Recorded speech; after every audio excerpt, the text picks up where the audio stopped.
Okay, let me start the new lesson. Okay, today we have to study about the drug distribution. Yesterday we studied about the drug absorption. Now the drug is absorbed into the blood. Now where it has to go, we have to study it. Distribution is the process by which drug reversibly leave the bloodstream and enter the interstitium and then cells. What is going to happen? Drug from the bloodstream enter into the fluid, interstitium fluid, the extracellular fluid, and then into the cell. When we talk about the IV drug, IV fluids, there is no absorption occur. Just distribution will occur because we are directly inject the blood into the blood. You can see here in the diagram, when the drug enter into the blood, there is the plasma, then extracellular fluid, it will cross the capillary wall, enter into the extracellular fluid, and then into intracellular fluid to the cell membrane. So how drug will move from the blood into the extracellular fluid? The lipophilic drug and the other drug, the hydrophilic drug. We all know that there are some junctions are present in the capillary wall, in the basement membrane. So the drug, hydrophilic drug, can easily cross them. And these junctions are mostly present in the capillaries that are present in the liver and the spleen. And the lipophilic drug, it can easily cross because it is soluble in the lipid. Here are some factors that affect the distribution. We have to study all of them one by one. The first one, the cardiac output. Second one, presence of tissue specific transporter, binding of drug to plasma protein and tissues, capillary permeability, and the solubility, that the drug is lipophilic or hydrophilic. The first factor is the blood flow. What is the meaning of the blood flow? We all know that the flow of blood is different in the different organ. It is most rather, we can say that the blood flow is more in the brain, liver, and kidney as compared to the skeletal muscles. In the same way, adipose tissue, skin, and viscera have low rate of blood flow. So if the blood flow rate is lower, then the drug distribution is lower in that area. Here are one example, thiopental. It is highly lipid soluble drug. It can cross the blood-brain barrier because it is highly lipid soluble. And it is used as an anesthetic.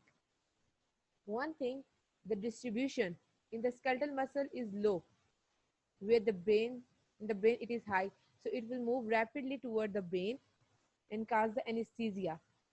But what is going to happen after some time when it is present in high concentration in the brain, it will move toward the lower concentration to the skeletal muscle. So consciousness regained. Second one factor is the capillary permeability. Capillary permeability depends upon the capillary structure. And the second one, chemical nature of the drug. What they mean by capillary structure? As I told you before, in the basement membrane, there are slit junction. If the slit junction are present, the drug can easily cross it, can move from the capillary into the fluid. The second thing is chemical nature. Chemical nature means the drug is lipophilic or hydrophilic in nature. So we are talking about the capillary permeability, that the drug has to absorb from the capillary toward the fluid. So it depends upon two things, the capillary structure, about the slit junction as I discussed before, and the second one, chemical nature. If the drug is lipophilic, then it can absorb directly without using the slit junction. But for the drug which are hydrophilic in nature, they need junctions, slit junctions for the movement. The next is drug protein binding. The drug can be bind with the protein in the tissue or in the plasma. First, we have to discuss about the plasma. Drug can bind with the plasma. The free drug is going to distribute. The drug which is going to be bind with the protein, it can't move. Only the drug can move which is free. Second, in the same way in the tissue, the binding will occur, but it can cause toxicity because if it is not, it is going to bound with the protein, it is not going to excrete out. If it is not going to excrete, it will cause the toxicity in that tissue. The next one again, hydrophobicity. Hydrophobic drug can cross cell membrane and they need to pass through this where hydrophilic drug need the slit junction to cross the membrane. The next thing, volume of distribution. As we know about the volume of distribution is amount of drug in the body divided by plasma concentration at time 0. So if the volume of distribution is high, if it is high, it means plasma concentration should be low because they are inversely proportional to each other. And if the plasma concentration is high, it means volume of distribution is low.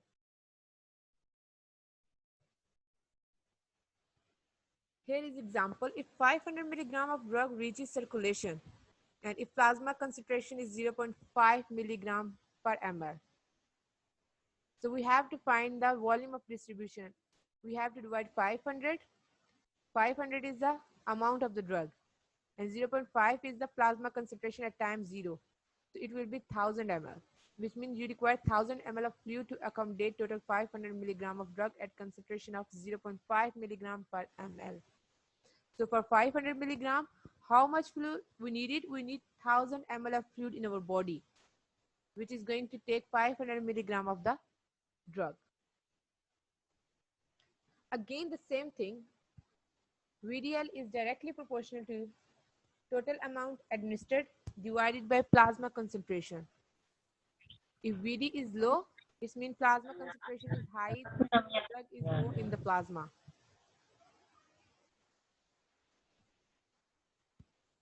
Plasma compartment drug having high molecular weight or extensively plasma protein bound like heparin. Heparin is the example of a drug which is which has high molecular weight and it is highly hydrophilic. So it can't cross the capillaries, so it will remain in the plasma. The second one, extracellular fluid, low molecular weight but hydrophilic drug. Now the drugs are hydrophilic in nature, but they have the low molecular weight. Example are aminoglycosides. VD is 14 liter. Total body water, low molecular weight and lipophilic drug. An example is ethanol, where the VD is 42 liter.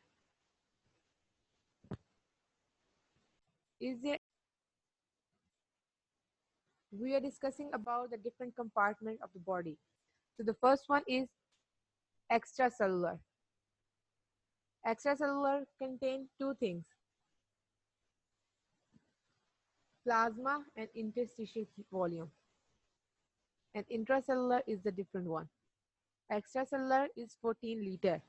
The total volume of fluid in extracellular compartment is 14 liter. Consists of two one. One is interstitial fluid and the second one is plasma. 10 liter in interstitial fluid and 4 liter in the plasma. Both combine together and make 14 liter. But when we talk about the intracellular means within the cell is 28 liter. And the total one is 42 liter. 14 plus 18. Most drug possess physiochemical affinity for plasma protein. Acidic drug. Now we have to talk about the two different types of drug, acidic drug and the basic drugs. Acidic drugs bind to the plasma albumin, where the basic drug are going to bind with alpha-1 acid glycoprotein. They are going to bind with the plasma protein in the reversible manner. Extensive binding serve as circulating drug reservoir. If the drug is going to be bind with the plasma. It acts as a reservoir, mean it will release the drug slowly because it is in present in the reversible manner. The drug attached with the protein in the reversible manner, so it can leave the protein after some time. So it acts as a reservoir. Other protein to which drug can bind are globulin, transferrin, tissue protein, and nucleoproteins. Here is the clinical implication of plasma protein. Highly plasma protein bound drug does not cross membranes, so largely restricted to vascular compartment. If the drug is highly bounded with the protein, it cannot cross the membrane. So the volume of distribution is small because plasma concentration is high. We already discussed this thing. If the if the concentration is high, plasma concentration is high, then the VD will be low. Temporary storage of the drug which is not available for any action. If the concentration of drug is more in the plasma, then it will not provide you the desired action. It acts as a reservoir. High degree of protein binding generally make the drug long acting. Again the same thing, if the drug will remain for longer time in the blood, it acts as a long acting drug because it is not available even for the excretion process. Plasma concentration of the drug refer to the bound as well as free drug. Plasma concentration consists of two things, both bounded drug and free drug. If the drug is free, it will move from the blood to the fluid. And if it is not free, it is bonded with the protein, then it will stay remain in the plasma. One drug can bind to many sites on the albumin molecule. Conversely, more than one drug can bind to the same site. So if there is more than one drug, they can bind with the albumin. And if there is more than one drug, again the same thing. Displacement reaction, drug interaction. Salicylate displaced sulfonylureas and methotrexate. Endomethacin pentine displaced warfarin. Sulfonamide and vitamin K displace bilirubin. So there are some drugs which can replace the other one. If one drug is attached with, for example, methotrexate is present or attached with the albumin with the protein, salicylate can displace it. It can take the place of methotrexate. In hypoalbuminemia, reduced binding lead to high concentration of free drug. Other diseases, pentine and pethidine binding is reduced in uremia. So in the different condition, the drug binding with the protein is different one. Here are some drugs which are going to attach with the different type of protein. Albumin we already discussed. With the albumin, acidic drug will attach, and with alpha-1 acid glycoprotein, basic drug will attach. With the albumin, barbiturates, benzodiazepines, NSAID, valproic acid, pentine, these are the example of the acidic drug, weak acidic drug. Beta blocker, lidocaine, pyrazosine, verapamil, these are the basic drugs which are going to attach with the alpha-1 acid glycoprotein. The next thing is the apparent volume of distribution. A drug rarely associates with one water compartment. Usually drugs are bound to cellular compartment like protein in the plasma and cell, lipids in the adipocytes and cell membrane, nucleic acid in the nuclei of the cell. So we all know that there are different compartment models for the human body for the drug distribution. So here we have to discuss only one, which is one water compartment. Usually drug bound to the cellular compartment. Protein, if it is present in the plasma and the cell, it can bind with the protein. If it is present in the adipocyte and cell membrane, it can bind with the lipids. If it is present within the cell, again it can bind with the nucleic acid. If it is present in the nuclei of the cell. So drug can bind with the protein, lipid or nucleic acid, any one from them. VD is useful for calculating the loading dose of the drug. Why we use the VD, volume of distribution, for the loading dose? We can easily understand how much drug is present in the plasma, which tell us how much dose we needed for the patient. For example, if 10 milligram of drug are injected and the plasma concentration is 1 milligram per liter, then we can easily calculate the volume of distribution. That is again 10 divided by 1 is equal to 10 liter.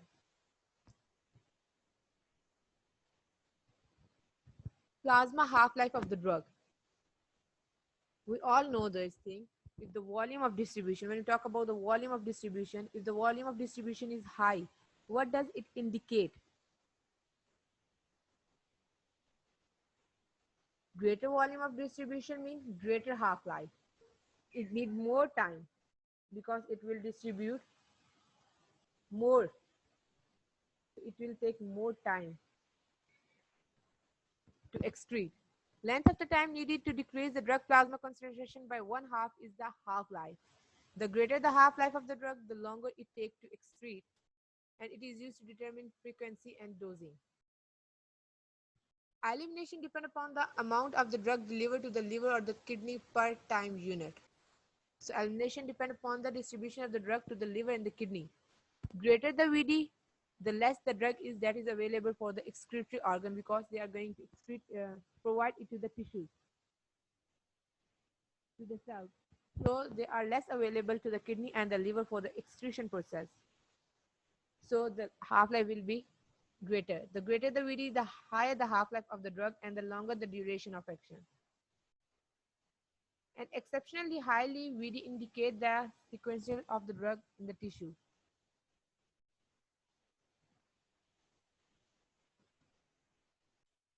It's the end of the